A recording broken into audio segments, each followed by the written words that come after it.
बड़ी खबर जैसलमेर में पाकिस्तान की 30 मिसाइलें तबाह कर दी गई हैं। अखनूर और आरएसपुरा में 8 मिसाइलें नाकाम की गई हैं। जम्मू में पाकिस्तान के 15 ड्रोन मार गिराए गए हैं। नौशेरा में पाकिस्तान के 2 ड्रोन हमले नाकाम किए गए हैं। तो ये बड़ी खबर इस वक्त की आपको दे रही हैं। जैसलमेर में पाकिस्तान की 30 मिसाइलें तबाह की गई हैं और अखनूर और आरएसपुरा में 8 मिसाइलें नाकाम कर दी गई हैं।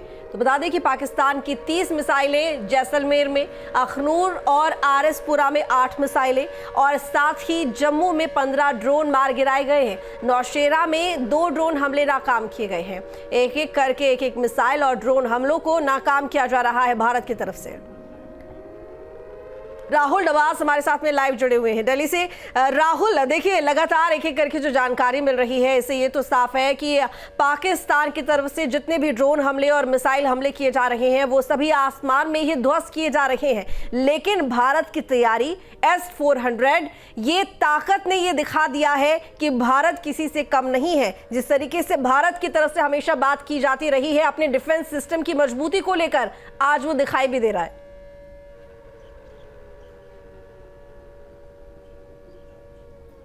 निश्चित तौर से ऐसी स्थिति नजर आती है कि जैसे हमारे सामने कोई आतंकी संगठन लड़ रहा है, बल्कि पाकिस्तान की आर्मी नहीं। क्योंकि पाकिस्तान की तरफ से जितनी मिसाइलें छोड़ी जाती है वो S-400 टाइम यानी 400 के रेडियस में 36 टारगेट को एक साथ न्यूट्रलाइज करने की क्षमता वाले सुदर्शन चक्र से कट के रह जाती है। और जब भारत के ड्रोन जाते हैं तो पाकिस्तान का HQ-9 एयर डिफेंस सिस्टम नेस्तनाबूद हो जाता है, जो मेड इन चाइना है। पाकिस्तान के रडार टूट करके बिखर जाते हैं। और अभी ये मान के चलिए कि डिक्लेरेशन ऑफ वॉर हुई नहीं है। और डिक्लेरेशन ऑफ वॉर से पहले हमने क्या करके दिखाया है? हमने कराची पर अटैक किया है। कराची जहां से रसद पहुंचती है, जहां से तेल पहुंचता है, यानी उनके पास रसद और तेल दोनों ही नहीं पहुंचने वाली पाकिस्तान के पास। अगर वॉर सस्टेन होती है 4 से लेकर 5 दिनों तक, तो पाकिस्तान के पैर वाकई में कांपते हुए नजर आएंगे। हमने क्या करके दिखाया कि बीते 24 घंटे के अंदर जो पाकिस्तान की आंख है, चाहे वो हवा में हो, अवेक्स सिस्टम यानी एयरबोर्न रडार सिस्टम, वो तोड़ के दिखाया है। जो पाकिस्तान के पास कुछ मिलाकर के 9 या 10 है, उनमें से गिरा दिया जा चुका है। उसके अलावा पाकिस्तान के ग्राउंड बेस्ड रडार